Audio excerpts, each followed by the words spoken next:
Bem, então vamos resolver nosso problema. O problema é caracterizar primeiro o nosso problema. O problema é um pedaço de fio que eu dobro fazendo um triângulo, desta forma. E faço passar uma corrente I pelo triângulo neste sentido, sentido horário. Aí eu pego essa espira triangular, né, e coloco ela imersa num campo magnético nesta direção e sentido. Quer dizer, o campo magnético paralelo ao plano da espira, certo?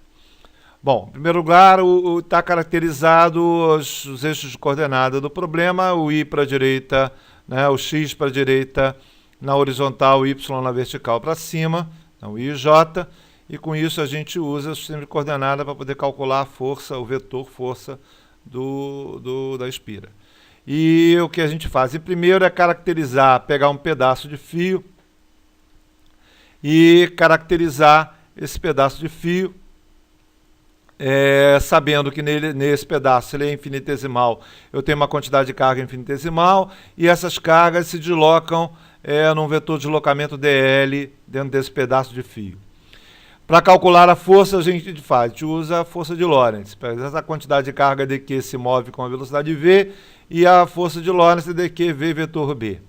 Mas a gente sabe que essa expressão é identicamente igual a essa, isso é o dqv, certo? O vetor v é identicamente igual a I vezes o vetor de deslocamento dl.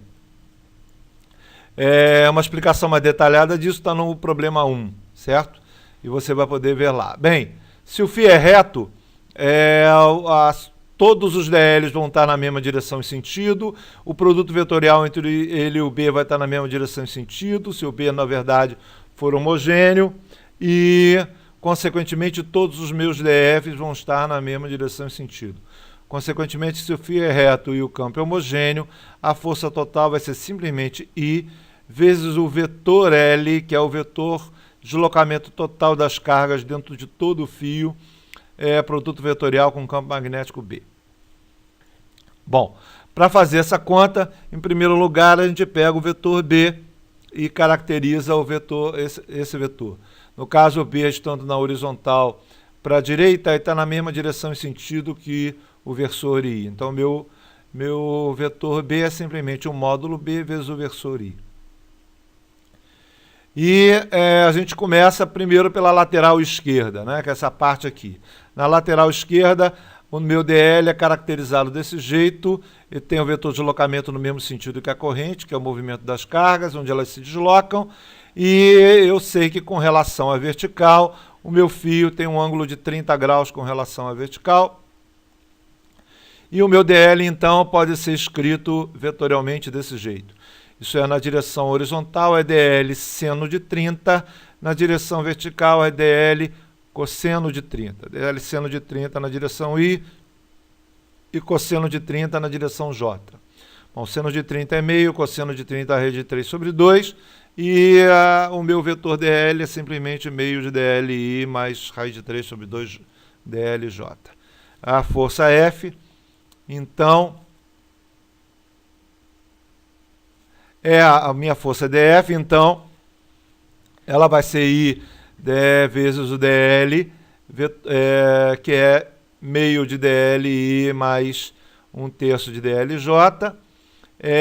Quando eu somo, eu tenho a força F, como eu somo os dLs, né, que é o caso que eu coloquei aqui. Quando eu somo, fica Li mais LJ, vetor B, consequentemente, a minha força fica menos raiz de 3 sobre 2 e LB na direção K. Por quê? Porque o produto vetorial entre I e I dá zero, certo?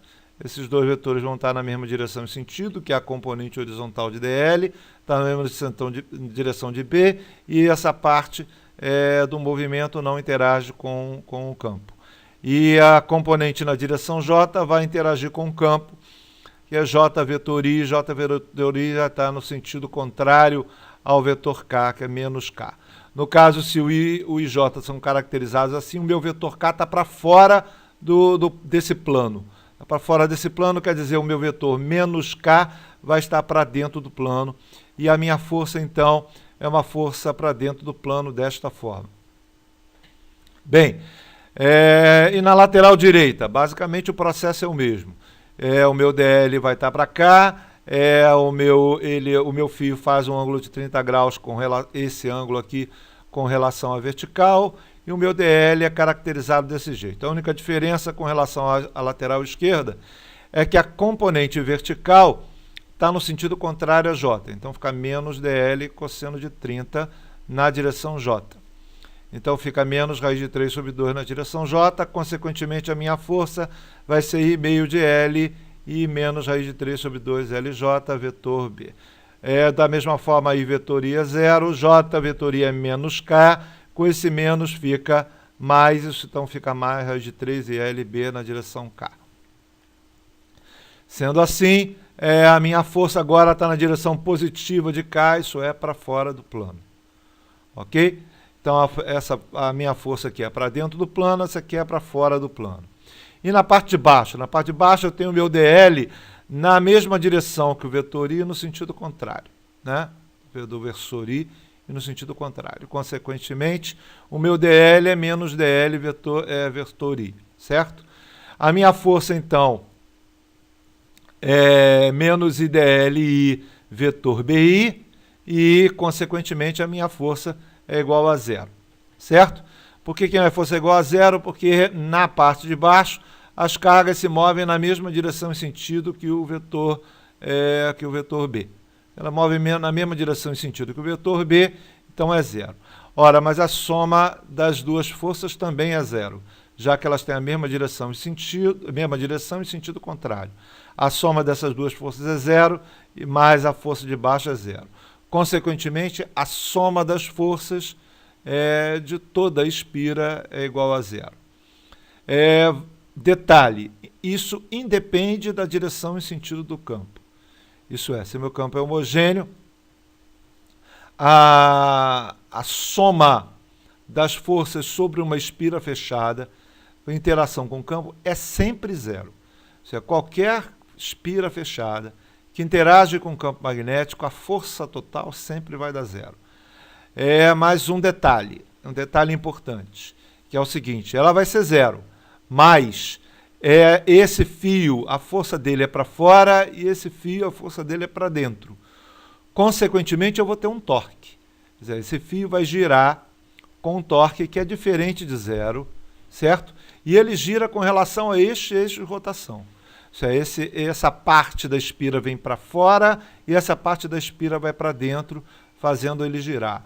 Se você for ver com cuidado, você vai perceber que o campo magnético na região interna da espira, ele é gerado para dentro do plano e o torque faz com que o campo magnético gerado pela espira se alinhe com o campo magnético externo. E é isso que sempre vai acontecer com uma espira fechada. Se eu passo uma corrente I e um campo magnético, a espira sempre vai tender a se alinhar com o campo externo, certo? Então sempre vai haver um torque para se alinhar com o campo externo. E a soma das forças sempre vai ser zero em cima de uma espira fechada. É isso.